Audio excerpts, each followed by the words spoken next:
Bonjour Yann Arthus Bertrand, ambassadeur des Nations Unies, président de la fondation Good Planet aussi, bien connu depuis notamment le film Home et puis tant d'autres photos qui ont fait le tour du monde. Comment sortir de la société de consommation? C'est vous qui vous le demandez, mais il y a 50 experts qui vous soutiennent. Aux éditions de La Martinière, c'est un épais volume qui fait un peu l'état de la planète. C'est pas véritablement encourageant, hein? C'est-à-dire qu'on vit un peu dans un déni collectif. On croit qu'on va avoir du pétrole pour toujours, du fer pour toujours, de l'uranium pour toujours, des forêts pour toujours.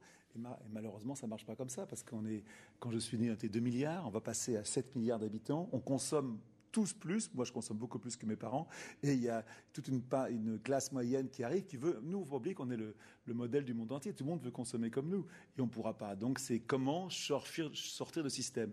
C'est-à-dire changer de système, c'est une forme de révolution, ce que vous voulez faire, vous, Yann Arthus Bertrand? C'est pas ce que je veux faire, je pense que de toute façon on va y aller, hein. Et on aura besoin d'une révolution, j'espère que cette révolution, elle ne sera pas politique, elle ne sera pas scientifique, elle ne sera pas une révolution économique, je pense que ce sera une révolution spirituelle. Mais pas spirituel au point de vue religieux, au point de vue éthique, moral. Qu'est-ce que je peux faire? Qu'est-ce que j'ai le droit de faire par rapport aux autres? Ça veut dire nécessairement consommer moins ou consommer autrement? Il va falloir qu'on apprenne à vivre mieux, parce qu'on peut vivre mieux, je pense, en gâchant moins d'abord, en consommant moins et en jetant moins d'abord. Alors, voilà. La responsabilité individuelle ou la responsabilité des industriels, des commerçants? C'est bien que vous dites responsabilité, que souvent on dit culpabilité. Non, on n'est pas coupable. On est simplement responsable. Et les responsables, bien sûr, elle est totale.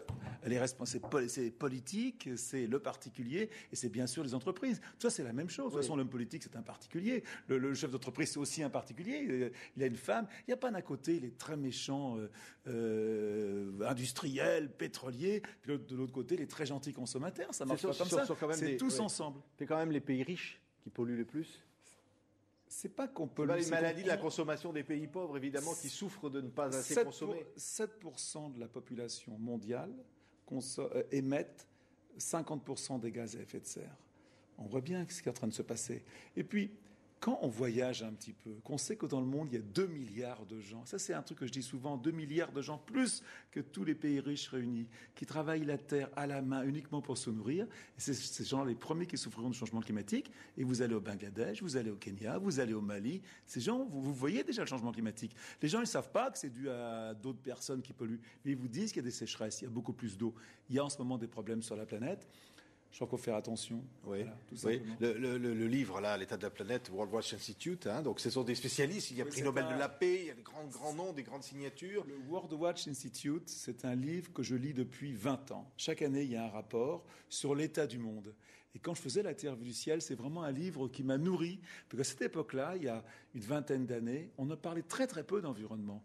On ne parlait pas de ces problèmes, le problème de l'eau, le problème des pesticides, on en parlait très très peu. Et c'est vraiment un livre, en plus américain, ça qui est formidable, fait par des scientifiques américains. Et c'est des gens qui ont... C'est fait par Lester Brown, qui est un type qui a été un des initiateurs de la Révolution verte. Donc c'est les premiers qui ont été en Inde, qui ont été en Afrique, qui avec du pétrole ont construit ont fait des milliers de puits, je crois, c'est plus combien de dizaines de millions de puits ont été faits en Inde, qui ont amené les engrais. Et puis avec le temps, ils se sont aperçus qu'il fallait faire attention. Il fallait qu'on change un petit peu, qu'on voit un peu différemment. Il faut imaginer que, par exemple, on parle de pesticides.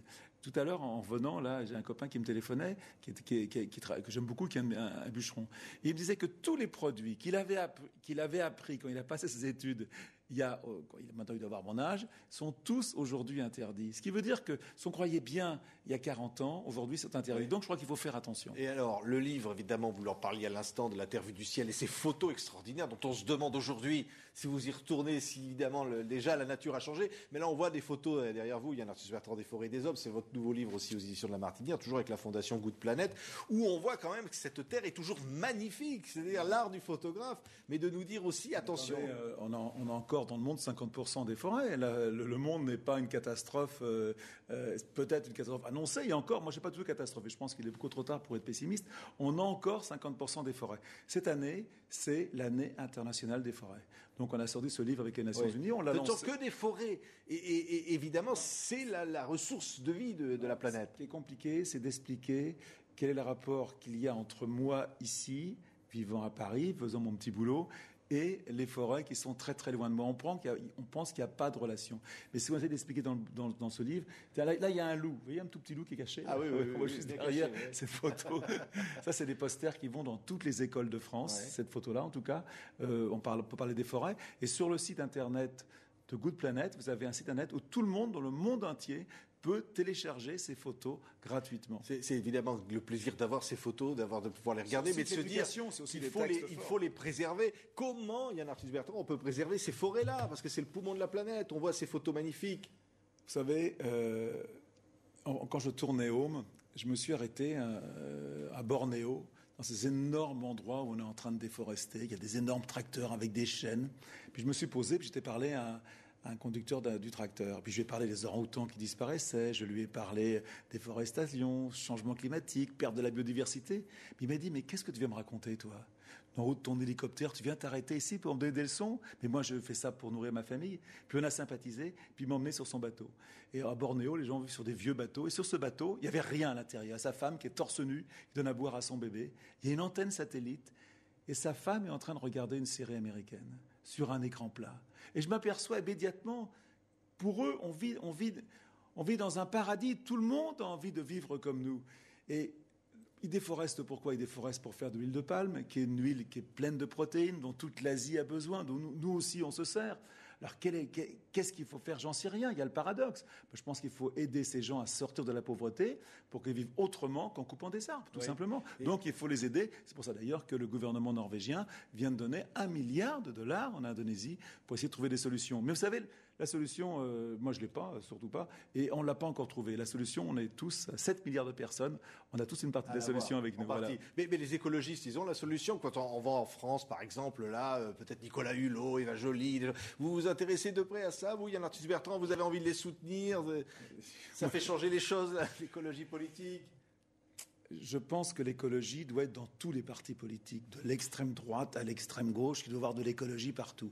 Maintenant, c'est vrai que mon cœur est un peu avec les Verts, mais si Hulot y va, parce que je pense que c'est un écolo qui n'est ni de gauche ni de droite, c'est un homme libre. Et puis moi, je ne mets pas en doute ses convictions, je pense qu'il y croit vraiment. Maintenant, la politique, c'est quelque chose de tellement dit. C'est ça que vous êtes en train de nous dire. Bien sûr, je soutiendrai, bien sûr. Tous les écolos vont soutenir Hulot. Et si c'est Eva Joly, vous la soutenez aussi? Je soutiens par principe les Verts, parce que c'est ma famille, mais j'aimerais qu'on sorte de ce combat politique lamentable où on est Je n'aime pas la politique parce qu'on manque de leaders. On a en face de nous des politiciens avec une vision électorale et qui sont prêts toujours à descendre la personne en face, même si cette personne dit des choses sensées. Et moi, je ne peux plus supporter ça. Donc, j'espère que Hulot prendra un peu de hauteur, qu'il sera peut-être l'homme qu'on attend depuis longtemps. Et s'il y va, je l'aiderai. Voilà. Mais c'est pas facile. J'espère qu'il aura une peau de crocodile. Je sais qu'il n'a pas très envie d'y aller. Bon. Donc c'est lui qui décidera tout seul. Ça, c'est une confidence importante. Non, mais je pense que c'est pas moi d'abord qui vais lui dire ce qu'il a à faire. Hein. Il est bien avec moi. Mais vous allez lui dire, peut-être nous lire ce livre, Comment sortir de la société de consommation, voilà, la publication de La Martinière. Et puis le nouveau livre aussi d'Yann Arthus Bertrand avec ses photos magnifiques, comme toujours, sur le site, des forêts et des hommes. Merci Yann Arthus Bertrand. Je vous remercie.